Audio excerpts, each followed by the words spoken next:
বিসমিল্লাহির রহমানির রহিম। আজকে আমরা 146 পৃষ্ঠার একটা সম্পদ দেখব। সম্পদ 4। একটি সমকোণী ত্রিভুজের দুইটি কর্ণ এবং এদের অন্তর্ভুক্ত একটি কোণ দেওয়া আছে। আজকে আমরা ওই সম্পাদ্যটি আঁকার চেষ্টা করব। আমরা প্রথমে সামান্তরিকের দুইটি কর্ণ নিব।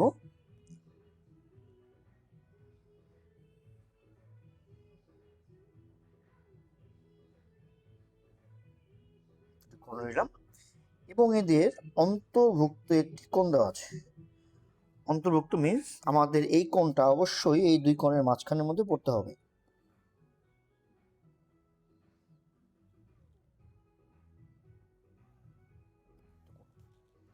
আমাদের কর্ণের নাম দিলাম এ, বি এবং এক্স কোণ। আমরা এখন আমাদের সামান্তরিক আঁকা শুরু করলাম। আমরা প্রথমে যে কোনো একটি রেখা এ ই নিই। অনেক কথা হাসতে পারো যে আমরা সবসময় আমি কেন এ ই নেই, এটা বলতে পারো একটা অভ্যাস। আমরা প্রথমে আমাদের কর্ণ এ এর সমান করে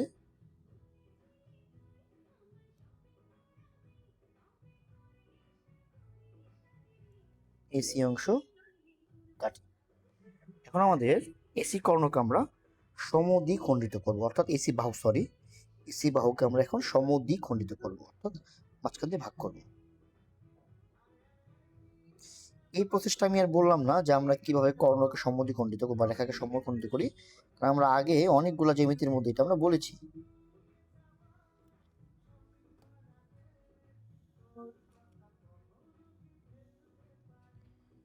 বললাম আমাদের এটা ডি বিন্দুতে সমদ্বিখণ্ডিত হয়েছে। আমরা এখন আমাদের ডি বিন্দুতে এক্স কোণের সমান করে একটি কোণ আঁকি। এখানে সুবিধা হচ্ছে আমরা চাইলে কোণটাকে যে কোনো পাশে আঁকতে, এই পাশ তো এই পাশে, এটা আমাদের ইচ্ছা মতন।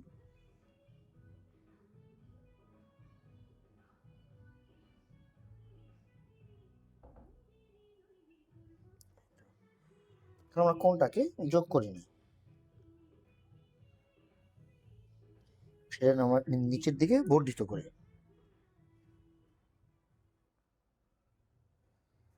এখন আমরা আমাদের যে বি কোণটা রয়েছে আমরা সেটাকে সমদ্বিখণ্ডিত করি, অর্থাৎ আমাদের এটা অর্ধেকটা প্রয়োজন পড়বে।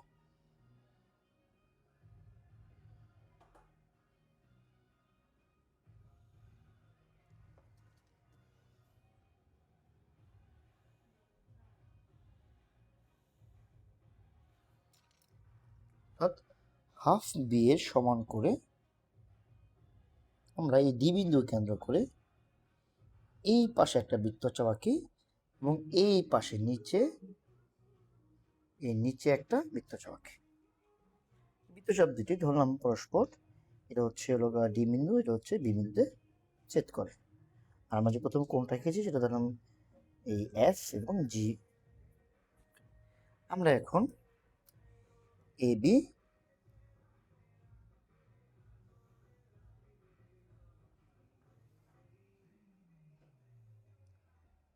বিসি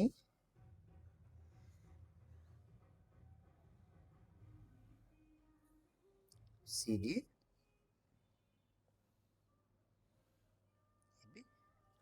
যোগ করি। ধন্যবাদ।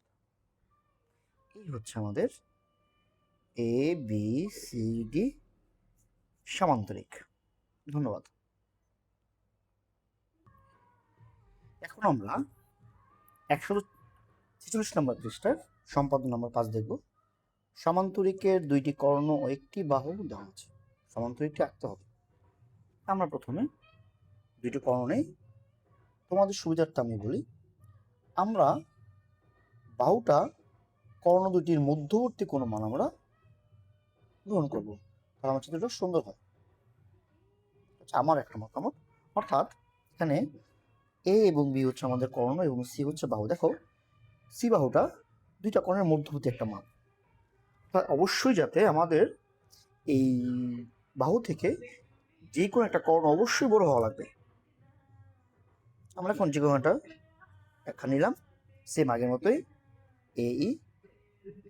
এখন এ ই রেখা থেকে বড় কর্ণ এ সমান করে এ বি অংশ, সরি একটু মিস্টেক করে ফেললাম। এটা বাহুর সমান করে কাটতে হবে। আমি বারবার শুধু একটু ভুল হয়ে গেছে, সরি। এই বাহুর সমান করে আমরা এই অংশ আমরা কাটলাম। এখন আমাদের হচ্ছে সি বাহুর সমান করে। এখন আমাদের এই দুইটা কর্ণকে আমরা সমদ্বিখণ্ডিত করবো। আমাদের দুইটা কর্ণ কি?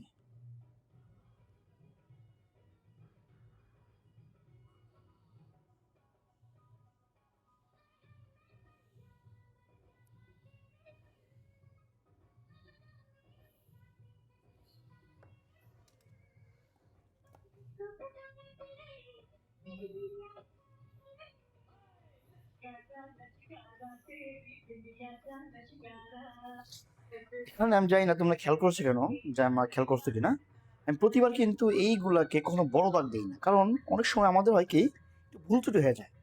আমরা বড় দাগ দিলে কিন্তু এটা বড় করে আইডেন্টিফাই হয়ে যায়।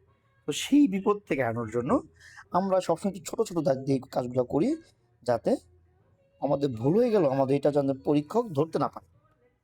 আমরা প্রথম কি কাজ করব, এই হাফ অফ এ এর সমান করে, এটা হচ্ছে হাফ অফ এ এতটুকু, আর এতটুকু হচ্ছে হাফ অফ বি। আমরা এই হাফ অফ এ এর সমান করে এই দিক দিয়ে একটা বৃত্তচাপ আঁকবো। আবার হাফ অফ বি এর সমান করে এই পাশ থেকে আমরা আরেকটি বৃত্তচাপ আঁকবো। আমাদের এই বৃত্তচাপটা বড় আঁকতে হবে। এইটা ছোট হয়ে গেছে। ওকে, এখন আমরা এগুলো যোগ করে দিই। অ্যাকচুয়ালি কর্ণগুলা বড় হলে খুব ভালো হয়, বাহু থেকে অনেক একটু বেশি বড় নেওয়া লাগে, তাহলে চিত্র সুন্দর হয়। আমরা বাহু থেকে খুব বেশি একটা বড় নিতে পারি নাই, তাই আমাদের চিত্র এরকম ছোট হয়ে গেছে।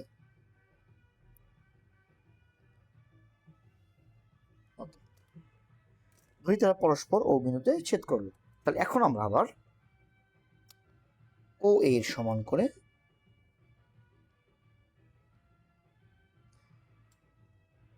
ও সি অংশ কাটি, আবার ও বি এর সমান করে ও থেকে আবার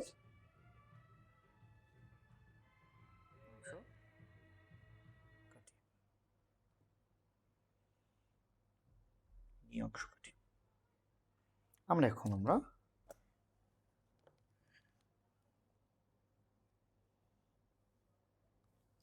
এডি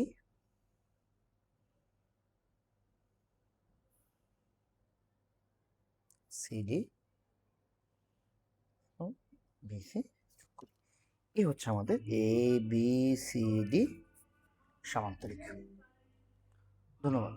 ও আরেকটুখানি বাকি রয়ে গেছে আমাদের, যে প্রথম লেখাটা এঁকেছিলাম সেটা আমরা একটা নাম দিই এফ এবং জি। ওকে, ধন্যবাদ। তাহলে এই হচ্ছে আমাদের এ বি সি ডি সামান্তরিক। ধন্যবাদ।